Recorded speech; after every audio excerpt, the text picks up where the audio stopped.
All right. Welcome to another episode of A Fresh Perspective with Jeff Charles, where we prefer truth over narrative and principles over personalities with your boy, Jeff Charles, your favorite conservatarian contrarian. And I got another fire conversation for you. I got another excellent interview. It's going to be awesome. But before I get into everything, please make sure to like and share this video and subscribe to my channel if you haven't already. That way you'll be notified whenever I upload a new interview. I'm doing them about twice a week. I drop them on Wednesdays and Fridays, so be sure to check them out. Like this video, share this video. That helps me a lot. Also, if you want to support my work, the links are in the show notes below. I've got the PayPal, the CashApp, the Venmo app, and all the appity app apps, and every little bit helps so I can bring you this awesome content. Again, also, remember that Liberty Nation is a proud sponsor of A Fresh Perspective with Jeff Charles. Check out libertynation.com for all of your conservatarian news, original articles and analysis, videos, podcasts, Liberty Nation Radio, and their signature TV program, The Conservative Five. All on libertynation.com, conservative news, where truth matters. Now then, I've already had Hotep Jesus on. And it sounds like I guess I'm gonna be working my way through all the Hoteps because they always have very interesting insights. This man is no different. I give you the brilliant Cannon Hotep. What's going on, brother? What's going on? Salute. What's up, everybody? Yeah. I've been wanting to talk to you for a while. I've been seeing your tweets here and there, but I never really got to know you or anything like that. So definitely, I've been looking forward to this conversation. I'm looking forward to it too. Yeah. So before we get into everything, why don't you just tell us a little bit about yourself? Who is Cannon Hotep? I'm Cannon Hotep of Hotep Nation. I'm the resident 2A expert of Hotep Nation, I guess you should say. Nice. I do political commentary, hot takes on different current events, pop culture, stuff like that. I'm born and raised in Baltimore City. Family man, business owner, you know. Nice. How would you, obviously you're big on 2A. I mean, you didn't have to say anything. I can just look right behind you and tell. But I mean, I've been on the Twitter spaces with you were on as well, and you talked a lot about the Second Amendment. I can't remember what the actual topic was, but I remember you had a lot of really good arguments and insight on that. But other than 2A, how would you describe your political beliefs?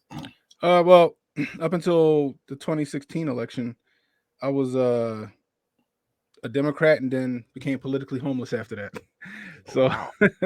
Yeah. So, but I never really took politics seriously until after the 2012 election.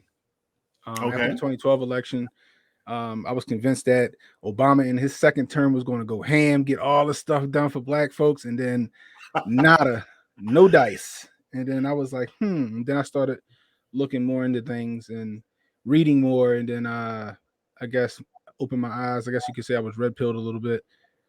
Fast forward to the 2016 election, everything went down. I reverted back to my Democratic roots, and I was like, do I vote for a war with Russia, or do I vote for a guy that don't have a plan? And so I was like, I don't want to vote for, but I reluctantly voted for, but was happy she didn't win. And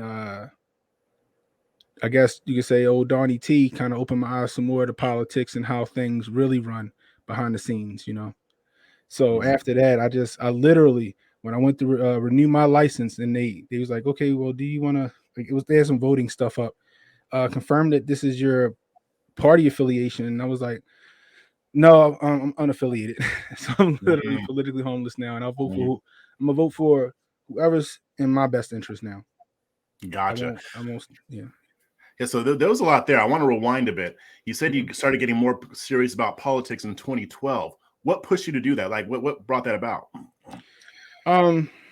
Well, especially here in Baltimore City, it's a lot of poverty here. You know what I mean? Socioeconomic issues where, they'll see the crime and they'll be like, oh, it's because, the gun violence. And I'm like, well, the gun violence is because, there's no opportunities here.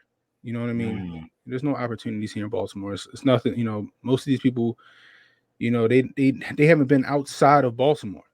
Like, I could take somebody and put them on 95 and they'll get shook and want to go home. You know what I mean? I've actually done that where somebody asked me this pull over, and he wanted to get out the car. We was headed to the Eastern Shore to a college for like a party. Really? And I'm dead serious. This was about 20 years old when this happened.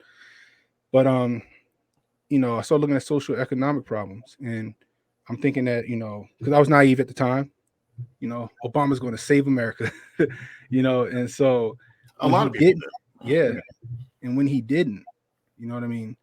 On top of reading a particular book, I usually don't say it too often on the show. I don't want to get nobody canceled for the book I read, but I started opening my eyes like, wow, he's just another pawn in the chess game, and he started looking like he was more big business than anything. So once I did that, once I started looking into those things and starting to, come to these realizations that he wasn't what they portrayed him to be, that's when I really started to like dig into candidates and what they're really for and who's backing them, things of that nature.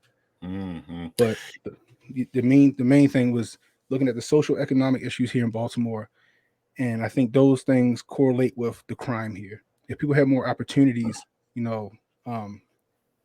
had something to lose, it'd be less, crime, in my opinion. Okay. Now, I don't know. I was going to ask about your attitude on Obama, but I have to go back to this thing.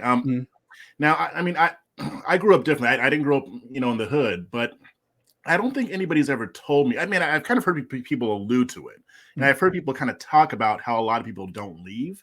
But do you see that as a common thing where people are afraid to leave the city limits, or is that just a certain type of person, or is it kind of like an entrenched type of thing? I want to understand that better. So let's just say here, that's more the rule than the exception. The people that want to get out and go, they're the exceptions. You know what I mean? A lot of people is entrenched. They grew up in this neighborhood. Their affiliations in this neighborhood, the gang, quote unquote gang that they're in is in this neighborhood, or their family generations, they're there, and they just, by happenstance, they don't go. So, for example, when I was younger, even though my mom and my dad divorced when I was young, they still, we still went places when we were kids. You know what I mean? North Carolina, South Carolina, Florida, stuff like that. We still got around. A lot of the kids here in Baltimore, because their family can't really afford to do trips like that. Right. I'm not saying it's everyone, but in certain neighborhoods, they don't get out of the city often. They don't get out of Baltimore often. So as they grow up, that's all they know. So sometimes they're afraid to change. A lot of the times they're afraid to change. Gotcha. And I think everybody is afraid of change to a certain extent. I mean, it just all depends on how you come up and, Right. the environment. So were you kind of under the impression that Obama was going to make those conditions better at the local level, or? Well, being naive back then, yes, I literally thought that he was going to make it better at the local level. I thought he had that power. You know what I mean? Because I really wasn't into politics until then. I just, honestly, I voted for him because he was black. I guess that's the reason why I voted for him. And then I had people in my ear, well, he can't do anything because they won't let him because he's black and and then I'm like, okay, well, they said, well, he got a final term coming up and he's really going to do something. And I'm like, oh, really? Okay. And then, I pulled that lever again and nothing, and it's, it was disappointing. It was really disappointing. And then, you start thinking more, you start reading more, and you start to see certain things are by design, tenfold kufi on at this point, but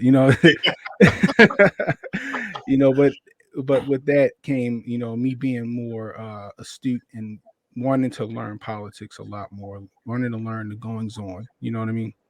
Instead of just seeing the personality that they portray on camera.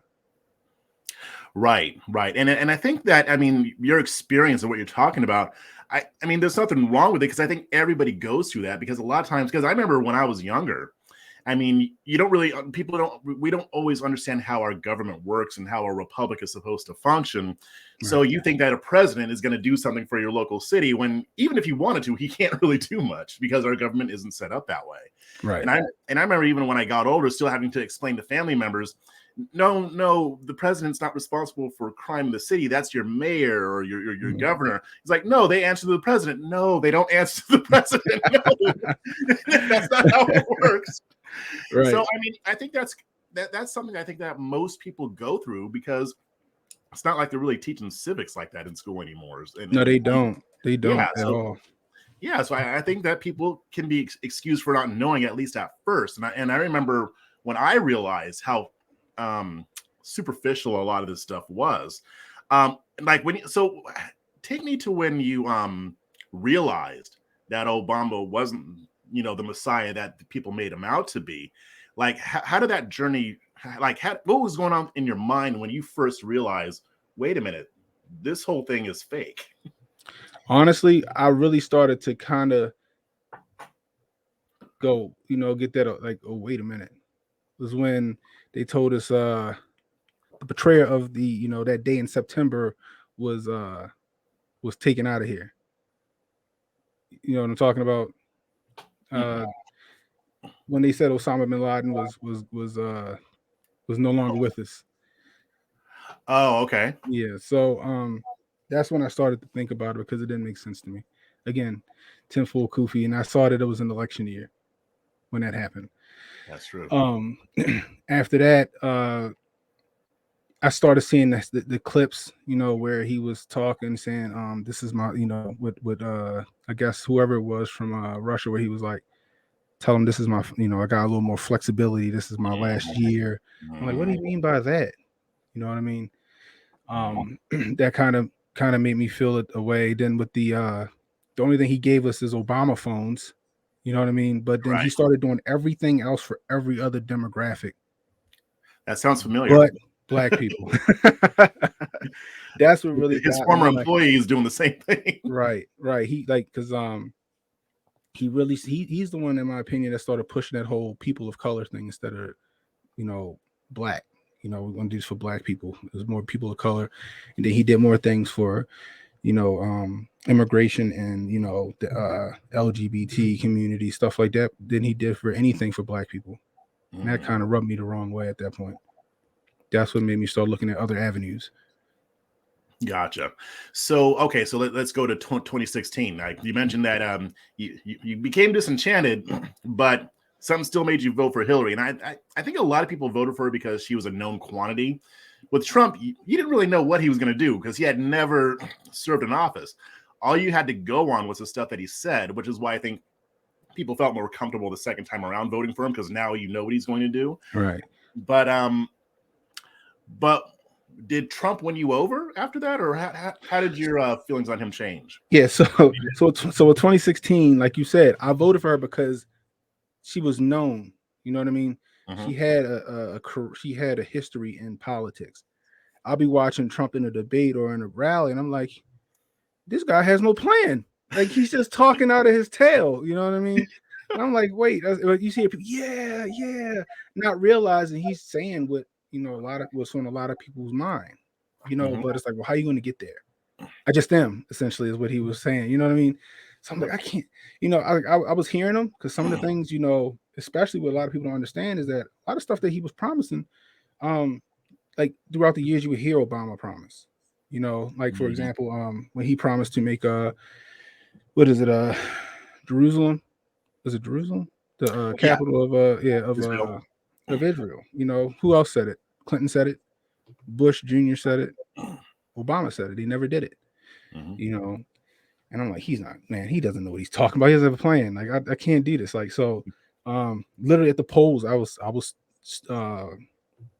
kind of like, I didn't know what to do at the polls. I'm literally in line, like, who am I? So even then you were struggling with it when you had even gone to the poll. Wow. Right. Because he was talking a good game, but I'm like, he don't have a plan to get here, and like toward the end, I could hear Hillary's cry for war. Like, she wanted to go to, like, toward the end. I'm like, yo, she wants a war as soon as she gets in here. You know what I mean? So I'm like, I'm not trying to get drafted. I'm still in draft age. So I'm sitting there like, so I was like, man, but I was like, she already has a career. I just feel like he doesn't know what he's doing. He's going to run us in the hole. So then when that happened, I voted and I regretted it. He gets in office and he starts to actually do some things. And I'm like, okay, cool. But I still wasn't rocking with him yet. So I was hearing all these things. Somebody got kicked out, and some black man got his face spit in. So I'm like, oh, this is horrible, you know. And then the thing that really made me to start researching him and start paying attention to him is CNN did a piece where they said that, oh, it's Black History Month and Trump made a Black History Month speech about him. And I'm like, that's kind of messed up. So I'm like, I want to see this. So I'm going through the clips on YouTube, and all I keep seeing is jump cuts, right? I'm like, I need to see the whole thing in context. So I go to C-SPAN. They cut it up. Yeah. So I go to C-SPAN. I'm like, C-SPAN don't never, they ain't cut that. It's just you got to watch all of it. So I go to C-SPAN. It's a 12-minute video. It's these black leaders around the table with Omarosa, and they're introducing themselves to him, and he's responding in kind. They're basically telling him how they supported him and what they want to do to work with him, and he's responding in kind. What CNN did was cut all the black leaders out and just clip together him responding to them in kind and made it seem like a speech about himself on Black History Month. I'm like, that's disingenuous. So I start looking, I start researching some more. Then I see at the Republican National Convention where he waved the gay flag, like it was like the last lap at the Daytona 500, and he chastised Republicans essentially, like, yo, for not making gay marriage like legal in their states, you know. Then I said, okay, well, what else they've been lying to me about this guy? You know? So let me ask you this, because I wanted to ask you when you were saying that, was that the first time you really realized that the media lies to you? It's not the first time I realized they lied to me. It was the first time I caught them lying to me. Okay. So you kind of knew that they did, but this is like the first time that word was in your face where you actually caught them lying. Right. I watched it and I'm like, oh, okay. And I just kept, I started researching other things. So I started trying to find these things in context. And I'm like, so none of what they're saying is true. So what is the concerted effort to make him look like this for? You know what I mean?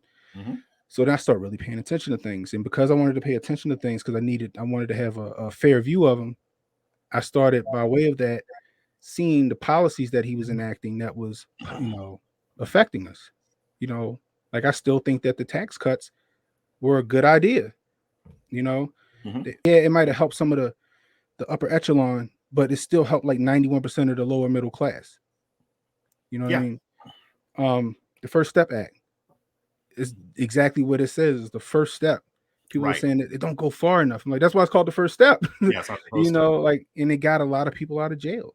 You know, I agree with him on the border, and the reason I agree with him on the border is because I agree when Obama said that he was going to get the border in check. You know what I mean? I agree when they were talking about putting the wall up. When he was talking about it, when they wanted $25 billion to do their 700 miles of wall? Yep. I agree with that. And I'm like, so what's the difference now?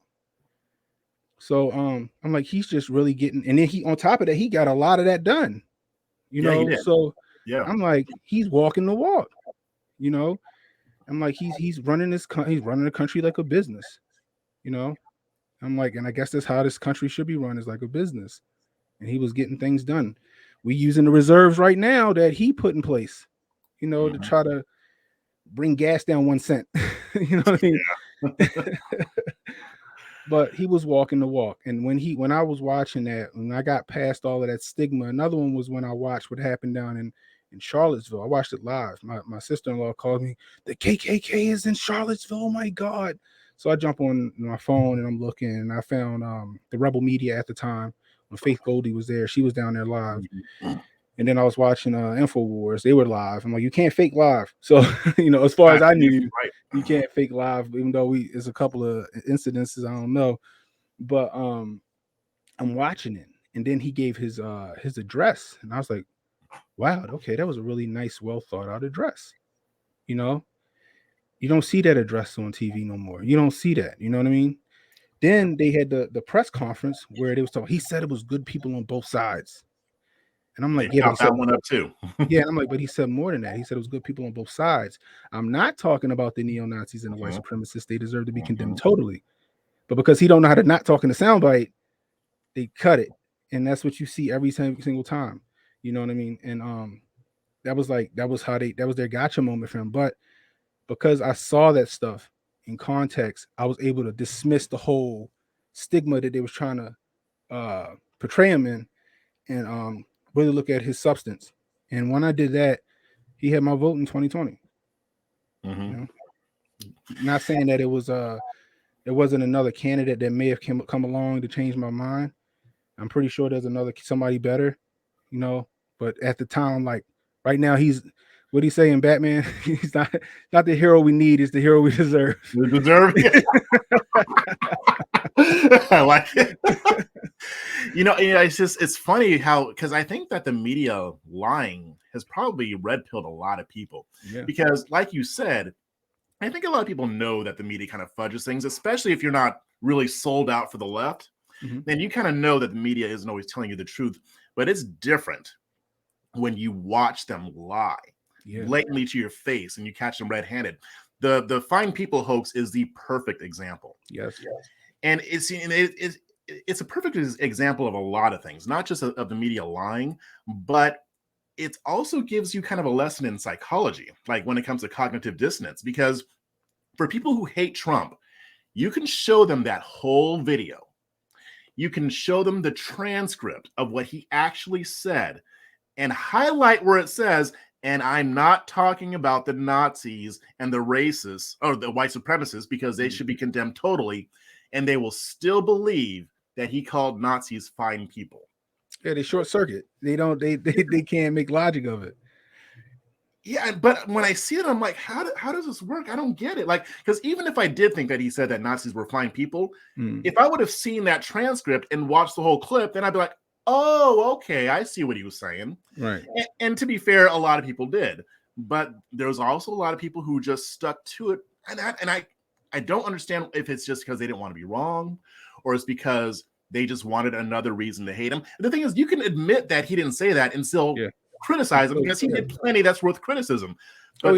But these people that I can't tell if it's just I think it's a mixture of all of it. I think it's cognitive dissonance because now you believe that he said something and that you see proof that he didn't, but you hate him and you want to support your team, which means that the other guy always does something wrong.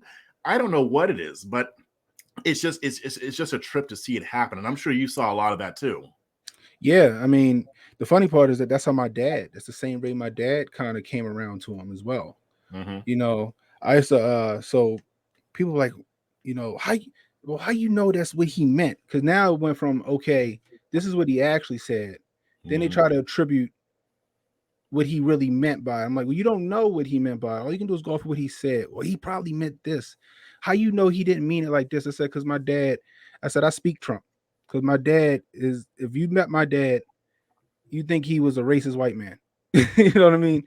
You know, like my dad has been a lawless man for years, you know, business owner, you know, he got his own money, a self-made man. He don't care what you say, what he believes is law, period, full stop.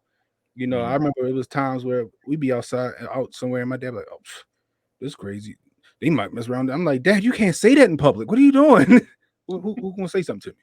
Like that's, you know, I'm like, I speak Trump, okay? I get what he's saying because my father been talking like him for decades. You know what I mean? But my dad was, again, a Democrat.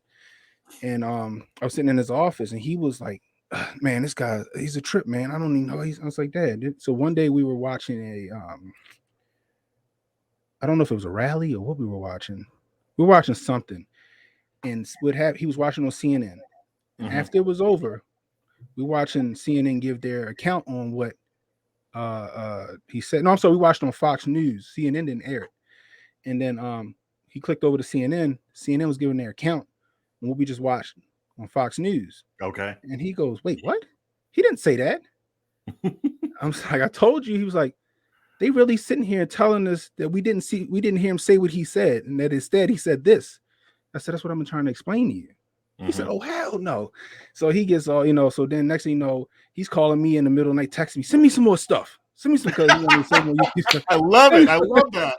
Next thing I know, he got Trump hats, he got Trump 2020 flags, and he giving out Trump stuff to his customers and stuff like that. You red pilled your pops. Yeah, and he die hard. And I'm like, he like, hey, if you stop cussing in your videos, you might better be like Brandon Tatum. I'm like, I don't want to be like him. Like, no, now you're going too far. Hold on. Right, Let me bring you back. I said, wait a minute. No. I said, look, me and him kind of we aligned a little bit, but I don't want to be like that, man. Come on, cut it out. But yeah, so he started doing that to the point where like that's why we got into guns and hunting and stuff like that, because some stuff was kind of a little scary. So it was like, well, if things go bad, we need to learn. We need to know how to hunt. We need to know how to shoot. We need to know how to protect ourselves. So that's when we started getting into, firearms and firearm safety and hunting and stuff like that. It was also along those lines. So not only did we red pill him, he's a prepper now. Wow. Yeah. So you that's amazing. Like that. Yeah. So he was like was he more of a Democrat or was he just more like apolitical? He was apolitical, but he was still a Democrat. And Okay. he still was, he watched CNN. He wouldn't watch anything else. And then after that day, he was like, I can't watch them no more. I can't blame him. He would only watch. So he would only turn it on just to see them lie. So he could have something to be outraged about. Right. That's awesome. So getting into the gun stuff, this is relatively new for you guys then. Yeah, within the last 7 years? Yeah. Really? Mm-hmm. Okay. Yeah. Yep. So you didn't grow up that well. I guess I would imagine being in Baltimore. I mean, it's right. I was told guns were bad. Black people don't need them. If you get caught with a gun and the police catch you, you're gonna die. Da, da, da, da. This was even before all this shit was happening on the news. Excuse my language. All the stuff was happening on social media with the camera phones and catching all this stuff. Yeah, that's what you told in the city. Like, don't touch them. You'll go to jail if you got a gun. Like, it's crazy, especially in the city where we got 350 murders a year. We only got 300,000 people here. They really deter or try to dissuade people from being firearm owners. It's sad, but I was sitting in my office. I used to be a system administrator. Okay. So I'm sitting at my desk, waiting for somebody's computer to break. System administrators got a lot of time on their hands. And I was watching a Killer Mike segment where he was in front of some kind of town hall meeting or something like that. Okay. And he was saying, how many of you guys know how to shoot? How many of you guys know how to hunt and fish? How many can y'all know a martial art? He was like, I'm sorry, I love y'all, but y'all ain't ready to revolt nothing. He said, y'all ain't ready. He said, you still dependent. You still dependent on the government. You ain't ready to revolt nothing. I was like, man, he got a point. Yeah. And I felt ashamed of myself. I'm like, yeah, he got a point. So I went back to my dad. I showed him the clip. I'm like, check this out. And he was like, And then this is when this is around the time right before the election, but us 2016 election, but we saw her war cry with Russia. And we like, yo, if she go, this gonna be another world war. I was like, he was like, oh, let's go. So he got up. I'm like, where we going? He's like, we going down the street to the gun store. I was like, okay. I was like, I'm about to get a free gun. Okay. I ain't know nothing about no guns. I mean, if your dad's still buying free guns for people, I'll come out to Baltimore, So that's my very first gun. This right here, this AR. So you got an AR for your first gun, not a pistol? Yeah, so because the reason why is because in Maryland you need a firearm. So you need what's called an HQL. That's a license to even purchase a handgun. Oh, so you can purchase a long gun without that. Exactly. All you gotta do is your NICS form. That comes back in 20 minutes, and then I can walk out with a long gun that day. But for a handgun, I gotta sit through a 4-hour class. I gotta shoot. I gotta put paperwork in with the state police because it's not at the courts, it's the state police here. And then I gotta wait like a week or two for the license to come in. Then once I get the license, I gotta go buy the gun and then wait 8 days to pick my gun up. Yeah, it's a lot. Let me ask you this: without the cost of the pistol, how much does it cost to get a license? So for just the HQL, just to purchase a handgun, the class is $125 for the most part. Wherever you go, you don't do it. You do it with different contractors. You don't got to go through like the city or anything or the state. Then it's a $50 fee with the state police. You gotta get fingerprinted and stuff like that. It's another like $60 to get fingerprinted. So yeah, so you're looking at a couple $100. Okay. Then if you want to get a carry permit, that's a 16-hour class, and then that's like $400 depending on where you go. So just to get a pistol that you can have at home, that's about $200. But if you want to conceal carry, yeah, and then that's if they Yeah, and that's if they give it to you. Oh, so it's not a shall issue state. No, Maryland's a may issue state. The only reason I have my carry permit here in Maryland is because my family owns a business. Oh, so you can say, oh, because I need to defend my business. Okay. You can carry money and stuff like that. That's the only reason I have it. But you still got to drop 600. Yes. Yep. Yep. Not to mention however much it costs for the gun I'm going to carry. See, and that's the thing. I mean, these gun grabbing types or the gun control people, they'll look at me crazy when I say that gun control is racist. Yeah. That's a prime reason why it's racist. Yep. I mean, if you're like the average person living in certain cities, like DC or whatever, you can't just drop $600 to get a concealed carry. And most black people who want to get guns, they don't want to do it to gangbang. They want to protect themselves. Exactly, especially in these cities with DC and Baltimore. For example, I have my DC permit, and even though DC is a shall issue now, reluctantly they don't want to be one. Right, they sure don't. You still got to take a 16-hour class like Maryland. Matter of fact, their entire course is based off of Maryland's course. And so it's 16 hours that you have to take off of work. And that's yet another reason. It's cost prohibitive. And you got to hope it's on the weekend. You got to hope they got a class on the weekend. Yeah, because if they don't, you can't just take time off at work. I mean, unless you happen to be like middle class or upper class, and most of those people are white in these cities. Yep. These are specifically designed to keep guns out of the hands of black people. I don't care what anybody says. I'll put on my tinfoil kufi. You're right. Believe it's intentional. It's very intentional because, like I said, because like I told somebody before, like these, criminals, they don't care. These dope boys out here, they don't care about, going to go put in a 77 43R or whatever. They don't care about doing the next background check. No, they're going to get those guns however they can get them. They're going to carry them, and they're going to use them. If you ask any kid or any guy around here, any dope boy, they like, yo, I ain't going to get caught by the ops slipping. I'd rather be caught with it than caught without it. Right. And that's how they carry themselves. But then you got a lot of people that's just evil. Like I remember a few years back, there's an area here in Baltimore called Federal Hill, which is a very, very nice area. It's been all gentrified up and stuff. Lady was walking down the street with her dog, and these guys was walking, and they asked her for a cigarette, and she said no, and he shot her in the head. Shit. And then, but people's like, and then my cousin walking to the corner store. Got robbed by a kid. He got the best of the kid, and he started running. The kid picked his gun back up, shot my cousin 3 times. Little 22. Almost took my cousin out of here. He survived it. Yeah, he survived it. Good. But probably you gotta 22. Yeah, because those little bullets, they bounce around, once they get in there. Yeah. But people, that's why I never even when I was younger, even though I didn't really know much about guns, I was like, well, why don't we want them? The bad people got them. Right. Like that was as a kid, 7, 8 years old.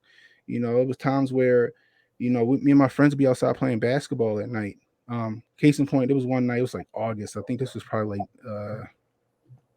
like 95. We outside playing basketball. I think we're about 10. And these guys come down the street on mountain bikes and ski masks. Oh no. And I'm like, oh, it's time to go in the house. And back then, for some strange reason, I still to this day, they said somebody starts shooting, you get under a car. That's what they used to tell us to do. If you can't get to safety, you get under a car. And that's one of the nights I had to get under somebody's van because I couldn't make it to my house fast enough, and they start shooting up the block. With some neighborhood beef. But you still have black folks in Baltimore City that's like, no one needs a gun for what? Like, what do you mean for what? See, that doesn't make sense. Okay. So here's my thing. Can you explain to me why they believe that? I mean, I know why others might. I've heard all kinds of reasoning, but in your neighborhood where you came up, what reason did they give to say that you don't need a gun? Like, I don't understand. Because they didn't want more gun violence. I'm like, but regardless, there's going to be gun violence. Like, right. Like they say, an armed society is a polite society. Yeah. Criminals only preying on the people they know ain't going to be able to defend themselves. Yeah, I watched a guy get robbed for his cheesesteak and his iced tea at a carryout. At gunpoint. This is back in the 90s. And it's sad. It's sad, because people are afraid to defend themselves. Because for years, it's been a learned behavior that black people don't need guns. And And the funny part is, another reason I got into it is because I wanted to start hunting. Right. So I had a buddy that wanted to take me deer hunting, but I need a license to hunt. So Right. I went and got my hunter's license. And while I'm in the hunter's class, you have to shoot. I think it's like 25 rounds or something like that. Wait, so you have to take a class to get a hunting license? Yeah. Wow. Yep. See, when you're done telling me this, I'm going to tell you how it is in Texas, and you'll see the difference. But go ahead. So in the shooting portion, I got outshot by a 7-year-old. Wow. And I was embarrassed.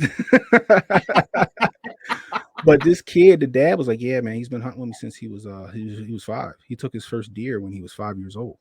Wow. I'm like, "Man, that's impressive." And I'm sitting there looking at, I'm like, if white folks can teach their kids how to shoot, responsibly and do this, why can't we do it?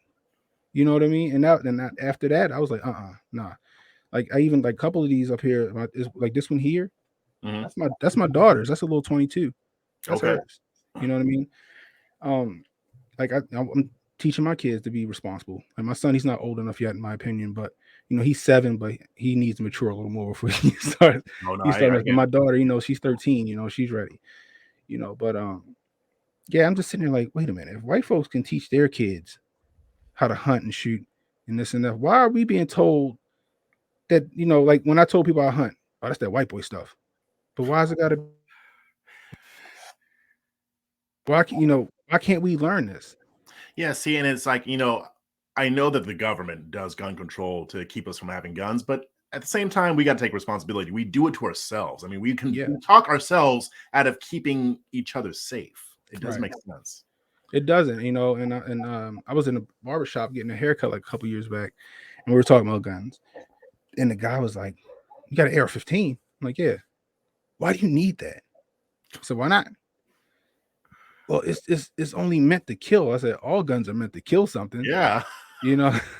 He said, "But what you think you're going to fight an army?" I said, "No, but home invasions happen all the time here." They sure do. They run up in people's houses all the time here.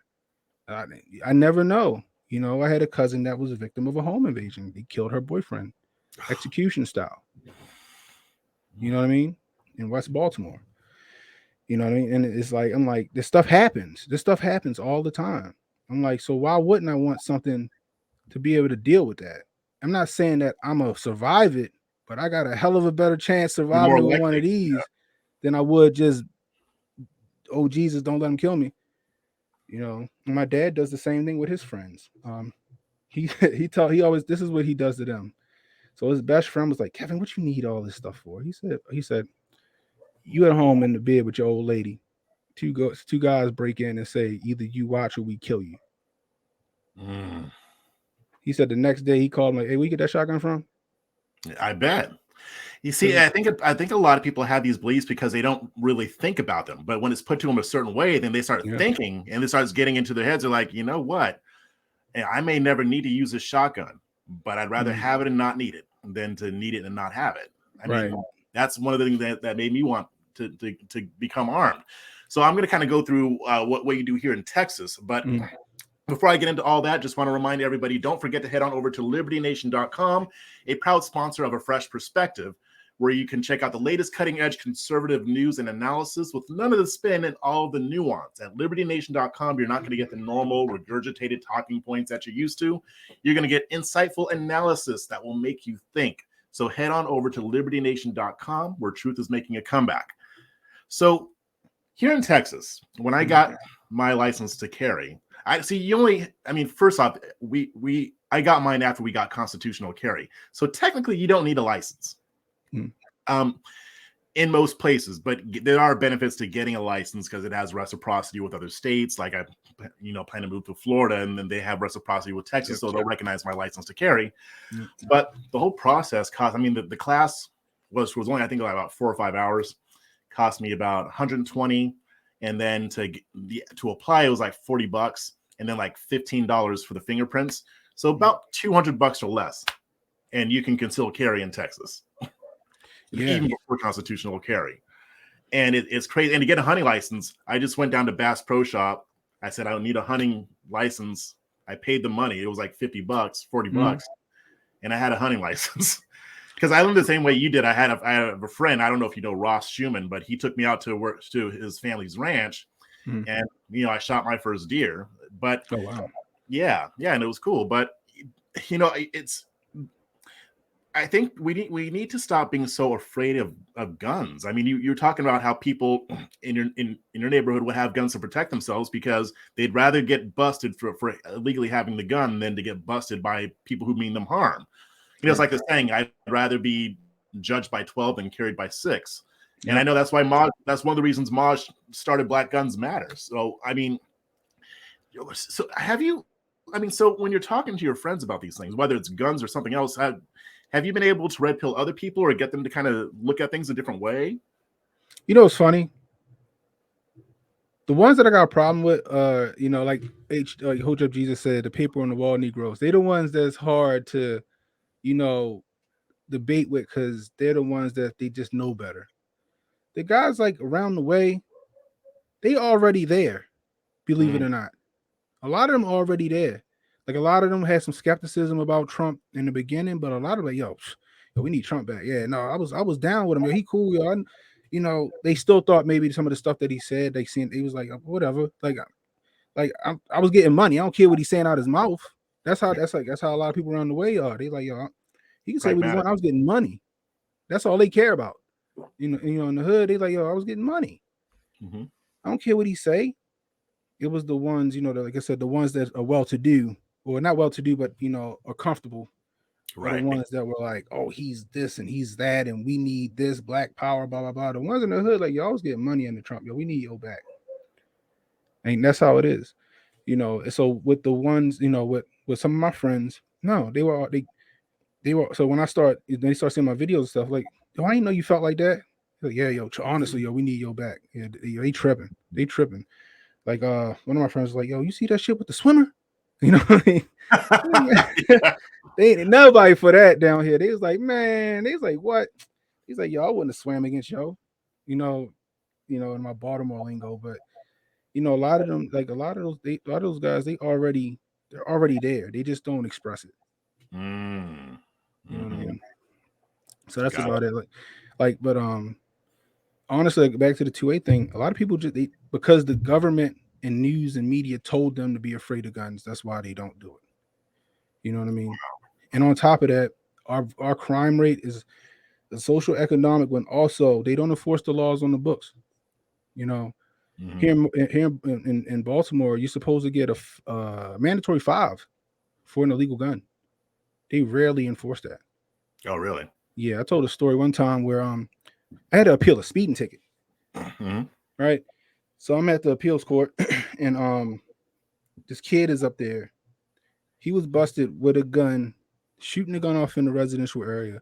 He fled the police and tried to toss the gun. Gun wasn't his. His lawyer gets up there. Oh, he's a product of, his father's not home, and da-da-da-da. And the judge was like, okay, well, don't do it again, essentially. And I'm like, I'm here appealing a speeding ticket. Oh my God. You just let him off? I was heated. Well, when you appealed it, did you tell him that you're just a product of your environment, or did you should use the same defense? I wanted to so bad. I'm just sitting there, but luckily the police officer didn't show up, so I got off. But I got in the elevator. The kid was in the elevator. I'm like, yo, you one of the luckiest dudes. Like, I didn't care. I was like, yo, there's no way you should have got off on that, yo. You lucky. And left it at that, And I'm just like, I was like, I had to appeal this speeding ticket. Are you serious? So I wouldn't get points on my license. He was shooting a gun in the neighborhood, and he get off later. Don't do it again. I'm like, you gotta be kidding! But they don't enforce the laws on the books here. We got Maryland's probably got some of the strictest gun laws other than like New York and California and Chicago. And we got one of the highest murder rates per capita, if not the highest murder rate per capita in the United States, despite these gun laws. That's how gun control don't work. And that's another reason why you show that gun control is racist. Because a lot of people, honestly, especially older people, as they get older, like, F it, I'm carrying my gun anyway. Yeah. And then they get busted and they go to jail or whatever, people not thinking about where they live at. Just the other day, I was So my family, we have like a trash removal and a dumpster company. So Okay. I was picking up a dumpster in a really bad neighborhood. So like I told Uncle Hotep, I'm like, yo, the vest in the back of the truck ain't for videos. I put that on sometimes when I need to. So I was in this neighborhood, and I gotta have my wits about me. So I don't always chamber one, but I knew where I was going, so I put one in. And then I'm sitting there and I'm pulling the dumpster up, having a hard time with this dumpster because it was heavy. I see the same kid walk past me 3 times. So I'm like, this kid really, he must really, he must smoke. So the fourth time he walks past, I'm not doing anything. I'm just staring. And like a lot of them cowards. Yeah. So I'm just staring, and he look and he just keep moving. So now I was able to get the dumpster up and get out of there. But then I had another guy coming behind me to put a dumpster down. I said, yo, don't come through yet. Don't come through yet. So I told him, wait about 20 minutes, then come put the dumpster down. Just because I didn't want to see, and then the reason why I told him to wait is because I wanted to go back because I'm armed. Right. So I wanted to go back and make sure that nothing happened. So I didn't want to alarm him. I just told him wait. But while he was dropping the dumpster, I kind of was somewhere else, but I could see, but he couldn't see me. But so just so if something did go down, I could maybe kind of intervene on it. But it's sad when you got to deal with that, especially with your own people. That's the saddest part. Yeah, it is. Yeah. Because everyone talk about, the white guy did. I'm like, it's like, look, like my mother. My mother is like, because I carry, she's like, Brandon, you got to be careful. You got to be careful because the police are out here and they're doing. I said, Ma, I ain't scared of the police. Yeah. I'm scared of my own people. I said that's why I carry a gun. I ain't carrying a gun because I'm scared of the police. I carry a gun because I'm scared of my own people. That's why I got to carry a gun. I said, and it's sad that I have to do that, and I got to look at, my own folks because they the ones out trying to do me harm. Yeah, I mean, and that is a sad part of it. I mean, I speak out against police brutality all the time, but I know that in general, like you're more in danger from your own people in those areas. I mean, that's just the way it is. I mean, we got to do things to change that, but that's just yet another reason why responsible people need to be armed. Right. Because it's not right to ensure that only the bad people are able to be armed, and to make it so difficult for Black people specifically to defend themselves, when in general, Black and brown people are the ones who need it the most in a lot of these areas. Not everywhere, because I mean, if you live in the suburbs, you still need it because you never know. But in certain dangerous areas, yeah, you need it. And have you ever? So I'm assuming you haven't had to use your gun defensively yet, right? It's been a couple times where it came close, but I try to de-escalate. But a lot of these younger boys have a chip on their shoulder, and they want to posture. So, it's been times where they try to posture and they go to lift their shirt up, and I grab mine out, and they're like, they don't want it. Yeah. You know what I mean? And is because, like I said, a lot of them are cowards. They think that, oh, I'm gonna scare him because I know he ain't got nothing. I got a 30-round mag, and before they can even get their shirt up, I'm like, boom, what we doing? And they, and then they go about their business. There's been a couple times where I had some. That's technically a defensive gun use, though. I mean, yeah, I saw his gun first. Yeah, exactly. Yeah. Right. So what are you gonna do? Tell the police? Oh, I was about to pull a gun on this guy. And he pulled his first. Right. Exactly. Especially because carry permits in Maryland are next to none. So 9 times out of 10, he ain't supposed to have it. 10 times out of 10, he ain't supposed to have it in the first place. Right. Exactly. But and I hate to have to do that because I don't want to. I'm not that type of person, but I'm going home. Yeah, I mean, who knows how that would have gone if you didn't have a gun? Right. Yeah, exactly. There's no telling. Yeah, exactly. And that's but like I said, an armed society is a polite society. And a lot of these guys out here with these guns out here thinking they big and bad, they cowards. Yeah, they're bullies. They want the easy target. So I mean, once they see that a target's not easy, then they want to go home too. So right. And like Coley on the Wire said at one time, yeah, it might be a 1% chance I need my gun, but when that 1% chance happens, it's 100% I'm gonna need that gun. Right. And that sticks with me too. So like it's my now it's like carrying a gun on me is like put my Apple Watch on or put my wallet in my pocket. Yeah, me too. Is phone, wallet, keys, Glock 43. You know what I mean? Or phone, wallet, keys, Hellcat. Yeah. You know what I mean? Yeah, it's part of your normal routine. I mean, it is for me too. It's rare that I will leave the house without my gun on me. Just and I don't even, and Austin isn't really all that bad. I mean, you have to stay away from certain places, but it ain't that bad. But I mean, it's just crime has gone up here. Yeah. I mean, and then there's a whole lot of reasons why that happened, but crime has gone up. So to me, it's like I'd rather have it. And in the few times where I do forget, I don't feel right until like I get it. That's why because I didn't. So with our company, if I had to go to DC, I had to go all the way back to the office, put my gun in the safe, and then go to DC. And then when I found out DC was shall issue, which a buddy of mine told me, I was on it. So I got my DC carry permit. You have to register each gun you carry in DC though. Okay. So I make sure I carry that same gun Monday through Friday at work, just in case I got to run to DC. But I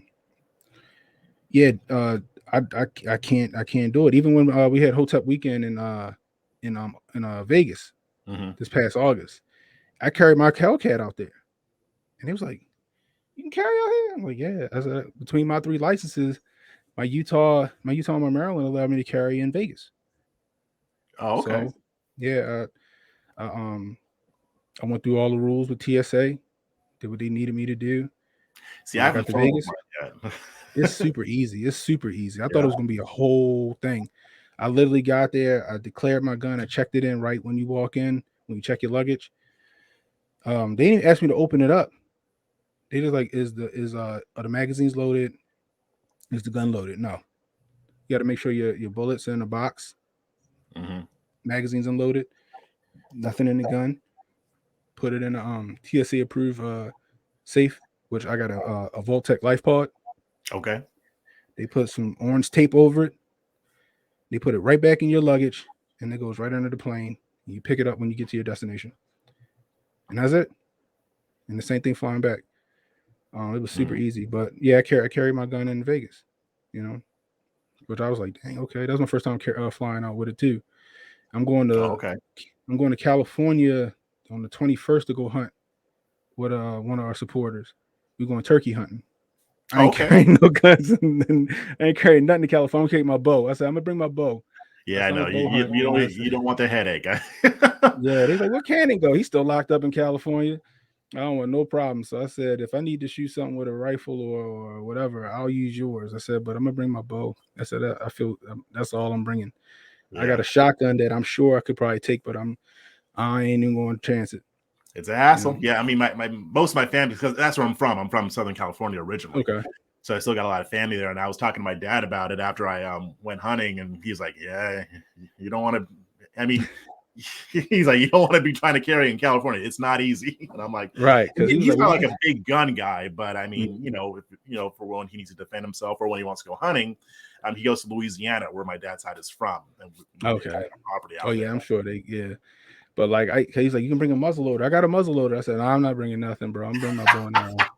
I said, I'm a pretty good damn shot with my bow. I'm sure I'll hit one of them birds with an arrow. Yeah. Then he saw me going hog hunting after that too. I was like, that's why I really would want to bring my gun. I said, I'm going to use yours. I'm not bringing nothing. He's like, yeah, it's probably a good idea not to bring no gun. So, exactly. But yeah. So, but other than that, it's just I love it. Like people like, you need all that stuff. I'm like, no, I don't. Who cares? But who cares? I like it. Says that you can have it. So, right. I took my first hog with this one. I built this myself. Oh yeah. Well, what's that? What is that? This is a AR-10. Okay. So it's a 308 essentially. Took my first hog with that. You know what I mean?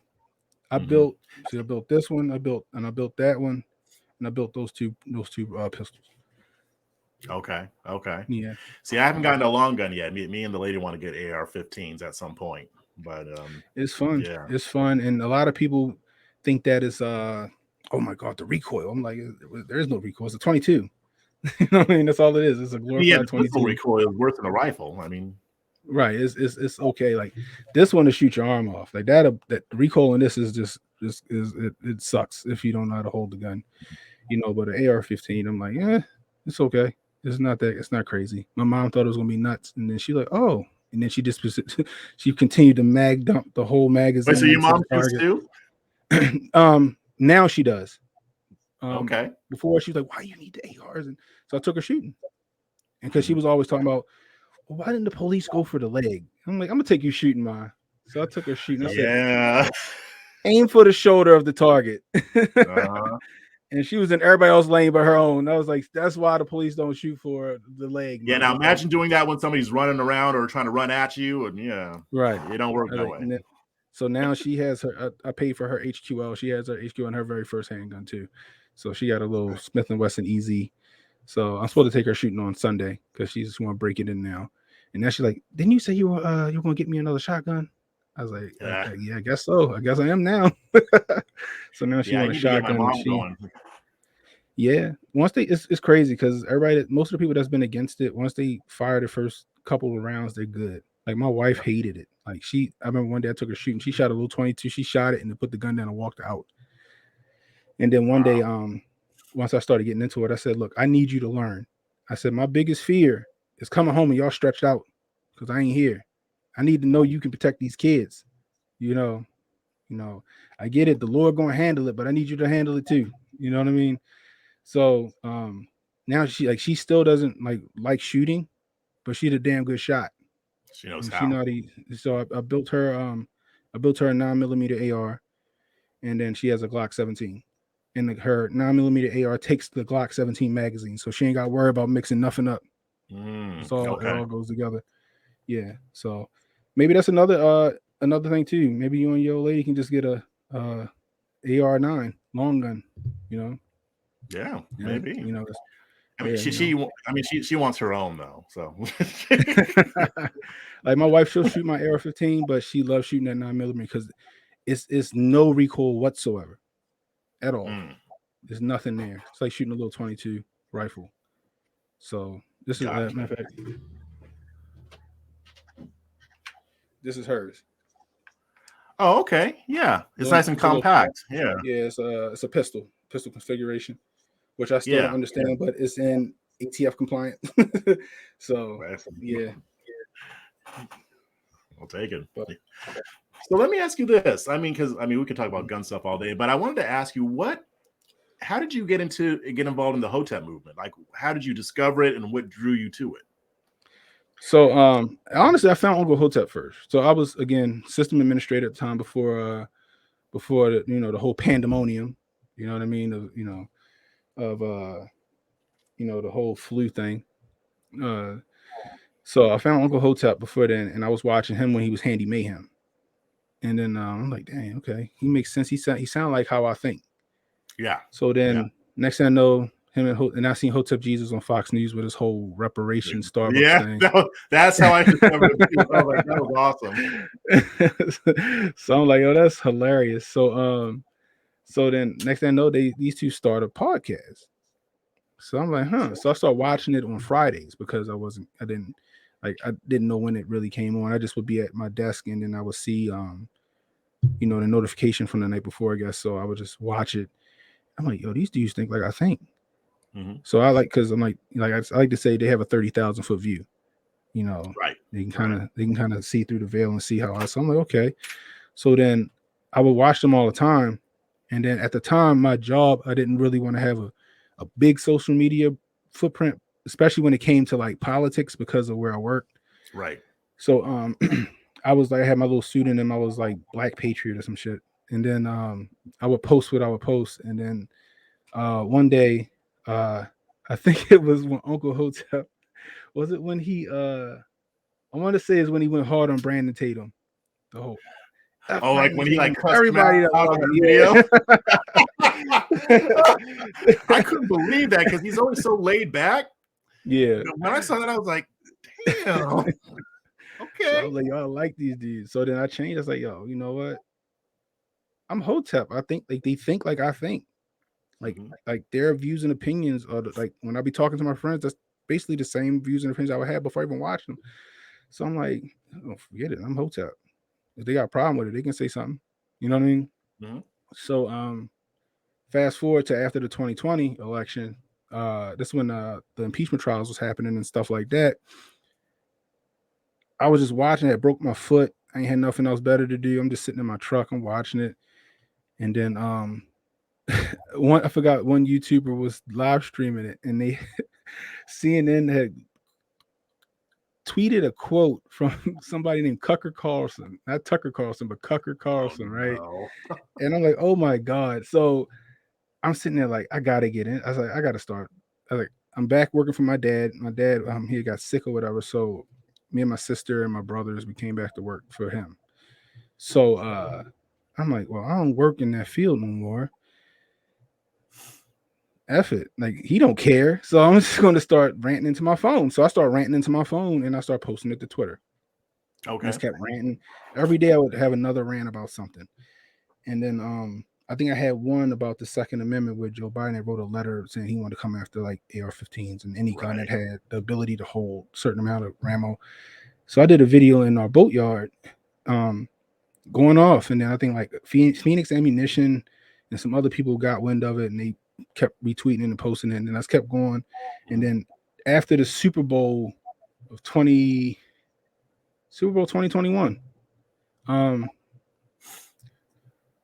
HJ hit me at like 11 o'clock at night. They're like, hey, yo, this Hotep Jesus, you want you mind zooming with us on Friday? I mean, Uncle Hotep, it was me, him, and Uncle Hotep and Hotep with it. Okay. So he just got back on Twitter, didn't he? Yeah. I decided I need to get with him too because I wanted to get him on, but then he disappeared. I'm like, where'd he go? And now he's back, so I got to hit him up. Salute to the homie. But he basically was like, hey, yo, your content is dope. We like your production and how you doing. He's like, we want to collab and do some stuff with you. So I'm like, all right, cool. I didn't expect it. I was just roaming around the Twitter woods, like, just like a just going off on stuff. And then it was like, yeah. So then they started like, they said, can you do a segment every other Thursday? I'm like, yeah, no problem. So I started doing a segment for him every other Thursday. And then I got brought into the fold, and I've been with Hotep Nation ever since. So it's been about what? It's been about a year. Going on a year. Because I think I remember. I can't remember where I actually saw you first. I don't think it was one of the ones that you did on your phone or anything like that. But it was sometime after that I saw a couple of your videos. Where did the Cannon come into play? Where did Cannon come from? So people used to. So my friends used to call me Cannon because I was always in shape. So like my arms and stuff like that. Plus my dad had a white boxer named Cannon, and I always had affinity for the name Cannon. Then some of my friends would call me Cannon because of all the guns I had at the time. So that makes sense. So then I just was like, I'm gonna go with Cannon Hotep, and that's how that came up. Gotcha. Yeah. So it was just a couple of things that kind of led to that, and I was like, all right, let's go with Cannon Hotep. So, but yeah, it was, it's been fun. Like, I enjoy it. It's a whole lot of fun. You know what I mean? I met a bunch of amazing people. I got to chop it up with Sonny Johnson on her show. Nice. A couple of other podcasts has been cool to be on. Chad and those guys, Jonesy on like the sports podcast. Those guys are super cool. And it's funny because I'm used to being a loner. Mm-hmm. And I got people reaching out to me now, like, hey, can you give me some advice on this? Or, hey, what you think about this? Or, hey, can you come on and talk about this? And I'm like, man, I'm actually really a part of a community now. Like, this is awesome. And I'm enjoying it. So, like, when HJ was like, yeah, if you ever need help, I was like, look, guys, I was like, just you guys backing me is awesome. I said, I don't need any money or anything like that. I said, I got all the equipment and stuff like that. I just really enjoy doing this. If it leads to something, it leads to something. If it doesn't, then it's all good. So, well, I mean, it sounds like leading to something, because I'm seeing you get out there more. Like, you come across my timeline a lot more than even before. So that's good stuff. Yeah, like I said, like my dad always said, you'll be successful if if you're doing it because you enjoy it versus doing it because you feel like you have to.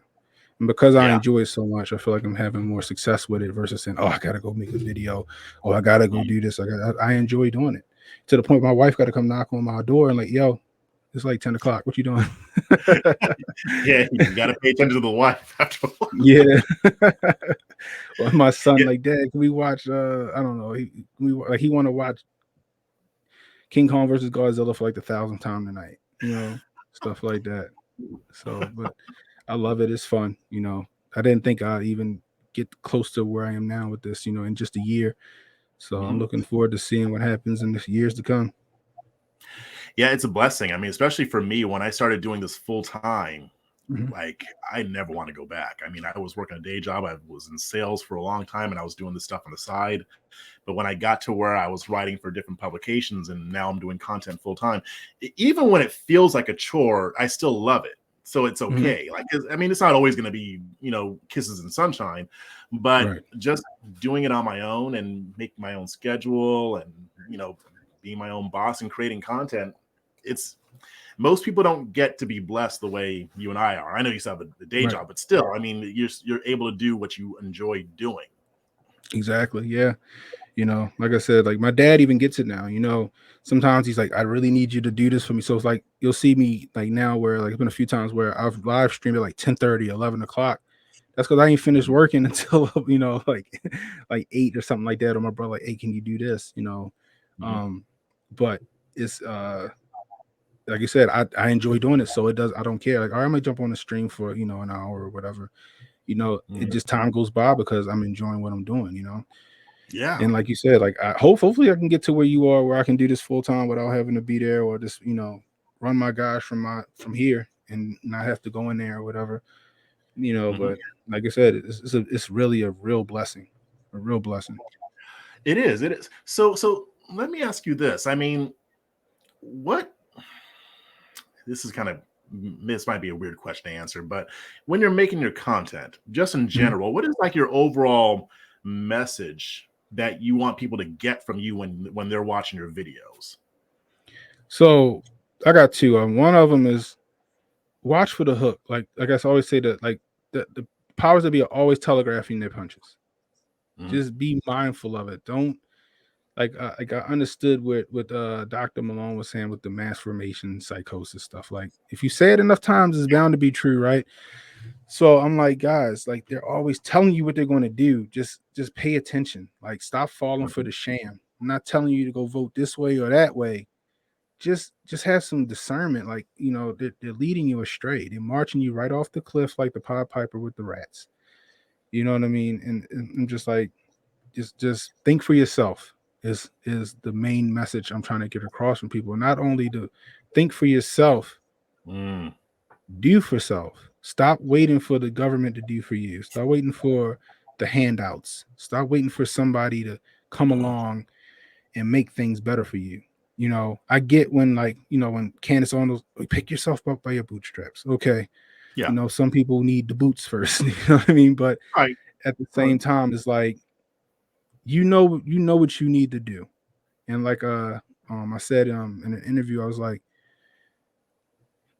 I don't operate on how things should be in a perfect world. In a Right. perfect world, there's no racism. In a perfect world, I don't got to do this at a job. In a perfect world, I don't have to work twice as hard as people. I said, but we don't live in a You're perfect not a world. progressive. Right. That's very Right. opposite of what progressives feel. Like they very much operate in how they want it to be. And I mean, I get it because we all Right. want things to be easier. We all want everybody to have a good Right. life, but that ain't what it is. But go ahead. I interrupted you. I'm sorry. Right. Now, you're fine. It's just, I'm successful and I operate on how things are. Mhm. So, like when I used to be an electrical apprentice, I learned it, and it's funny because the when they did this, it kind of I don't know why it hit me as like a life lesson. So one day I'm bending some conduit at Johns Hopkins at a new building they're building, and the guy it was a sprinkler fitting. It's a sprinkler pipe going right in the way of where on the schematic or on the blueprint where our piping our electrical conduit was supposed to go. Mhm. So the guy was like, "Oh man, they put this." So he went to the foreman. They put the sprinkler pipe where the conduit's supposed to go. He was like, "Everything on the blueprint ain't gonna always be perfect.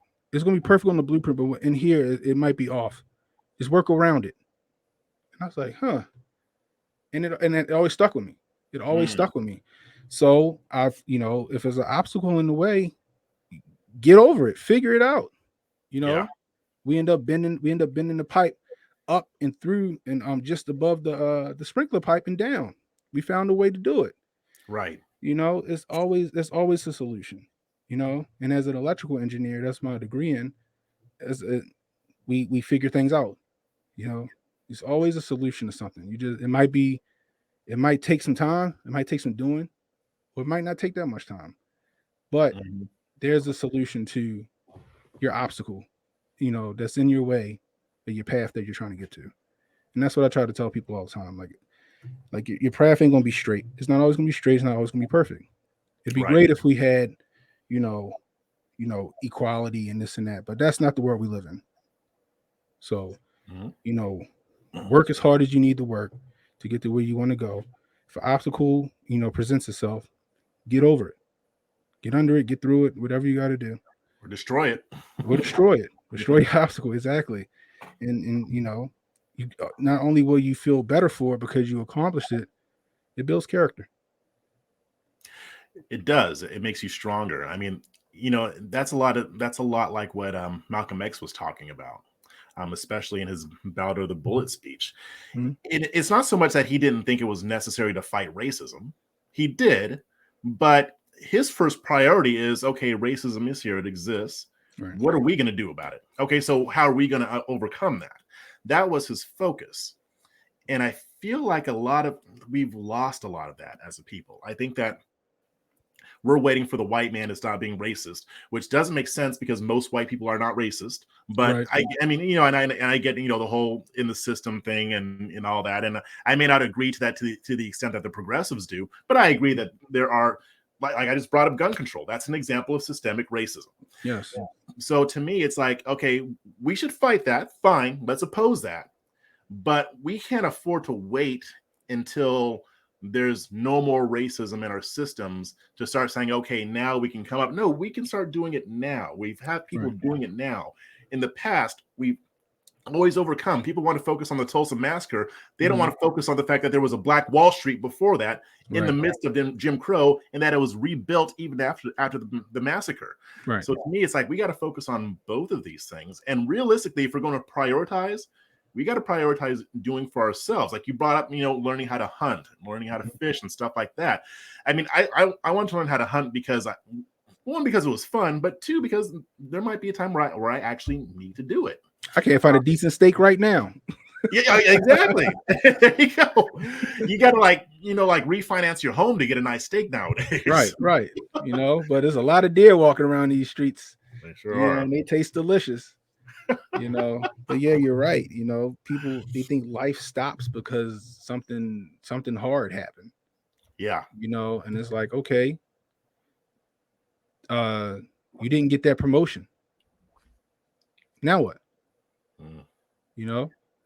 Is your life over, or you're gonna find another avenue to get to where you need to go? Yeah, exactly. You know what I mean? It's funny. Before I started doing this full time, I was working at a cable company. I was working in sales. In all my life, I had been working, but I'd always had stuff on the side. I was like, I would really love to do this full time. I love to write, I love to communicate, and I'm passionate about politics. And, I was at a company where I knew I wasn't going to go anywhere. I mean, it's just most people don't in that company. And I'm like, I've been wanting to do this for so long. And it was funny because I was on my way driving home. And I had been taking some time off of work because of health issues. I was sick and I wasn't feeling well. And I was like, I don't want to go back. I really don't want to go back. And so I started thinking, you know what? Let me just, for the heck of it, I'm just going to calculate what I'm making from writing. And when I ran the calculations in my head, I was like, I could be making at least the same as what I'm making now, but I'm not going to hate my life. So, and when I realized that, I was like, why the hell did I wait so long? Because we do that to ourselves. We get so stuck in our rut, and we know that we want to get somewhere else, but we're like, oh, well, there's an obstacle, so I guess we're just going to have to just deal with it. No, you don't. You may not have to.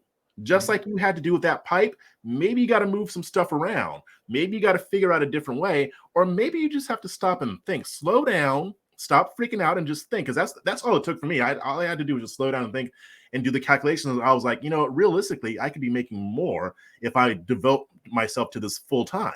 And I was right. So, I mean, I could have done, and I was kicking myself. I was like, I could have done this years ago. I could have done this at least a year ago. Maybe not years ago, but at least a year ago.